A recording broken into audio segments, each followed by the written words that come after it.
Okay. Tell me your name, the type of artist you are, and the name of your series. I'm Burton Pritzker. I'm a photographer, mixed media artist, and I'm starting a series of talks called BURT Talks. My name's Burton. BURT Talks. This is number 1. So the first thing I'm going to talk about is the series that I'm going to show you. I'm going to show you 2 bodies of work. One is my earliest and one is my most current. So first body of work is called Pathfinder. It's a series of 49 images and it was completed in 1976. I'll say that this body of work took 10 years to realize. I've been working for 10 years looking for what my vision was as a photographer and learning how to work in the darkroom, learning how to develop film, and learning what it was I was trying to say. Most of that work either went into the wastebasket or should have gone into the wastebasket for 10 years. Finally, one day, I was working in my darkroom and I was developing and printing an image that I took in a house that I designed and built. I was an architect at that time, but I was much more interested in creating art than working as an architect. So I built this house and I was in there before the clients moved in, and I was taking a record of the house and I took a photograph of the stairway. And the stairway was a beautiful plaster curved with light coming down from the attic, and it was a very mystical shot. But I just was doing it as a record of the project I had completed. But when I saw it, I saw how everything I had been searching for 10 years came to life in that image. When I pulled it up, held it up to the light, I said, oh my God, look at this. And I could tell that it was it because I have the goosebump test. Whenever anything is right on, when I'm in the zone, as I call it, the hair on my arm stands straight up on end, and I get these chills. And that happened in that image. And I had been looking for things in the camera, always looking, and then it just appeared. And it changed my life, basically. That one image changed my life. I have it right next to me in my office to this day. I look at it all the time. And it's from this, it came from this body of work. So I'm going to show you 3 images from Pathfinder. The first one's going to be Pathfinder number 32, and Pathfinder number 48, and Pathfinder number 33. And when I was, and this is still what I do, when I was out looking and feeling things, I was looking in those days for architectural subject matter, because that's what I was so drawn to and I'm still attracted to.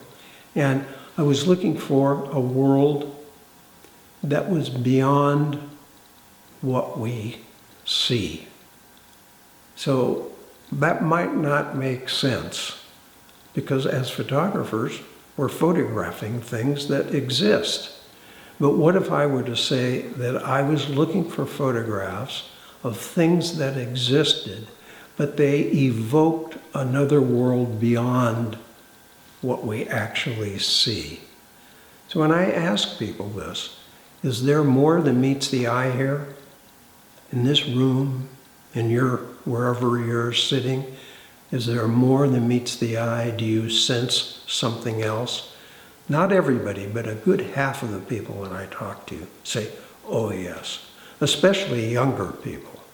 I ask, they say, oh yes, there's something more than meets the eye, no question about it. I always wonder how they knew that. It took me forever to realize that, but they do know it. And it's that I'm looking for. It's something that's beneath the skin of things, something that's there, but you can't see it. So if you, as a photographer, can take a photograph of a rock and it can evoke something beyond what it appears to be, you're in that zone of the invisible. It's like metaphor. It's a metaphor. This rock is not really a picture of a rock. It's a picture of what's beyond it, what it encompasses, the cosmic sense of its own relativity in the world. It's there. And we all know that. It's not that difficult to understand that. And I don't think it sounds a little woo-woo, but actually the fact is most people get it. So I've always been searching for that. And it started with this Pathfinder series and continues now into an ongoing series, which I'll show you now, called the Mosaic series. Mosaic meaning mosaics like tiles. All the tiles are, as a group, create a whole. And that's the meaning behind that mosaic. So I'm going to show you 3 of these images. And the first one's titled Awaking from Deep Sleep. The second one is What We See is a Veil. And the third one is Red Moon Eclipse. So when you're looking at these images, you'll see they're very different than the Pathfinder series. And yet, to me, they're all about the same thing. And I can show you other series that look like they're completely different, and yet they really are about the same thing to me, evoking that sense of wonder that's beyond what we commonly see, what is real, what is not real. I compare it to an iceberg. An iceberg is 90% hidden from view. Only 10% of it is above the ocean's surface. And yet we all know this, that 90% of it is invisible. It's so big and so strong that it can bring down giant ships. Why can't we apply that to everything?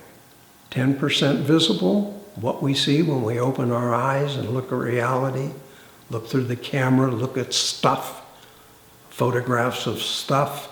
I don't take photographs of stuff.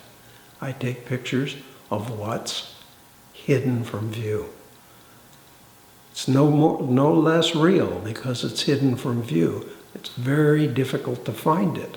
And I don't just go out and find it. I have to look and look. I have to turn over rocks. I have to look behind trees. I have to look up in the sky. I have to look everywhere that's available for me to look to find what's hidden from view. And that's what I'm looking for. And that's the thing that unites actually all the photographs that I've taken and all of us in particular. That invisible thread that links all of us together. Now, some of that sounds a bit cosmic, esoteric. And I've been asked, can't you tone that down a bit? You're going to scare people away when you talk like that. I said, well, okay, but I do believe that a lot of you believe what I'm saying is true. It's what unites all of us. So I will leave it at that and see you next time in BURT Talks number 2.